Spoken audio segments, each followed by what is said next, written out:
We've established a strong historical foundation. Jesus existed, fulfilled prophecies, died by crucifixion, the tomb was empty, and he appeared alive, transforming lives and launching the church. But could natural explanations account for this? In the case for Christ, Lee Strobel tested these theories against experts, and today we'll use a powerful tool from scholar Gary Habermas, his minimal facts approach. Habermas surveyed thousands of scholarly publications on the resurrection. He identified a small set of facts that meet strict criteria: strong, multiple, independent evidence, acceptance by the vast majority of critical scholars, even skeptics, agnostics, liberals, his core half dozen. And here's a half dozen facts are here. Let's talk about them. Number 1, Jesus died by crucifixion under Pontius Pilate. Yes, fact. 2, very soon after, his disciples had real experiences they believed were appearances of the risen Jesus. Number 3, their lives were radically transformed. Remember, when Jesus was dying on the cross, they were hiding, they were running away. But once they saw him alive, they're claiming they saw him alive, their lives were radically transformed and they were willing to die on his behalf. Number 4, the resurrection was proclaimed very early, within months to a few years after. Number 5, James, Jesus' skeptical brother, converted after his own experience. And 6, Paul, a violent persecutor, converted after his own experience. So the empty tomb was accepted by 75% of scholars. And these aren't fringe claims. Habermas notes they're granted by nearly all historians in the field, backed by early sources like 1 Corinthians 15, dated around 2 to 5 years after the crucifixion. So the question, which explanation best fits all these facts without forcing contradictions? Theory number 1, the swoon theory. Jesus survived the crucifixion and he was revived in the tomb. So let's think about it. If we remember how Roman crucifixions work, that's a really hard theory to believe, in my opinion. This to me fails fact number 1 outright. Scholars unanimously accept that Jesus died by crucifixion.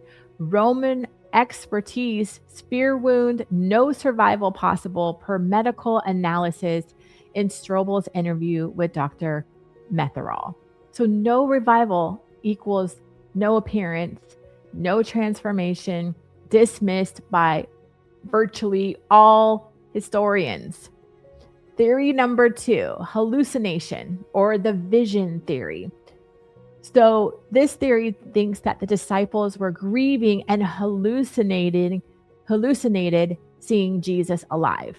This might explain individual experiences, but not facts. So appearances were diverse.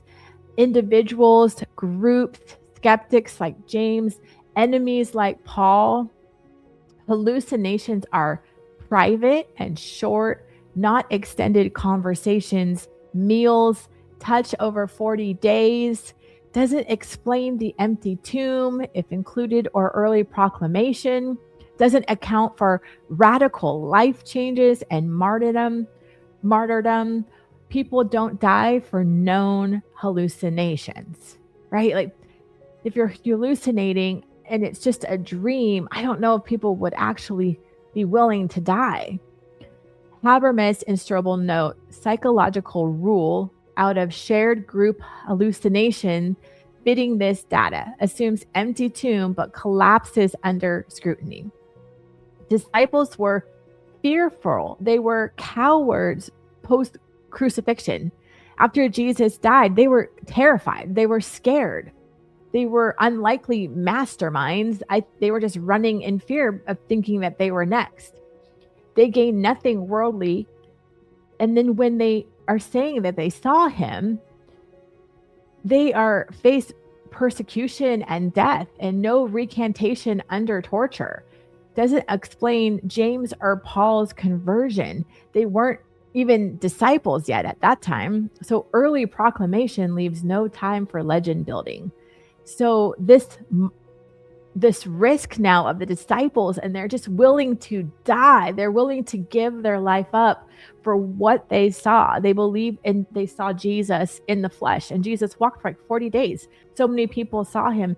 They were willing to lose their life for him. And Strobel says, since martyrdom and skeptic conversions make conspiracy implausible. Theory number 4 is the myth or the legend development. Stories grew over decades like folklore. But fact number 4 crushes this. The core resurrection creed, 1 Corinthians 15, 3-8, dates within 2 to 5 years. So that's way too early for myth. This was really quickly, all these writings were really, really quickly written and talked about within 2 years after Jesus rose again. So Habermas, legends take generations. So legends typically take generations. You know, we learned about this, I think, in my Giants series of Alexander the Great, that like stories were written like 500 years after. And so Jesus, on the other hand, this was like very short period of time when all these writings, and then his following just started growing like crazy. Legends take generations. This exploded immediately in hostile Jerusalem. No competing bodies still here. And so the stories emerged. They still could not find Jesus's body. So the stories and seeing Jesus alive just started spreading. Other ideas is the wrong tomb, the moved body. They also fail because they can't explain conversions of James, Paul, or early bold preaching. You know, if you go back to just the transformations of the disciples themselves, or Paul or James, of how their life was completely changed, it's hard to like, you know, Paul was like in prison for years. He was in prison. So because he was preaching about Jesus, the minimal facts stand firm, even among skeptics. As Paul wrote, if Christ is not risen, your faith is futile. 1 Corinthians 15:17. But if he is, it changes everything. Their lives were changed completely. So finale, next is episode 7. Who do you say he is? The claims and conclusions will tie it all together. Who Jesus claimed to be and what the evidence demands. Subscribe. And what's your take on these facts? Comment below. Thanks for seeking truth with me, and I'll see you next episode.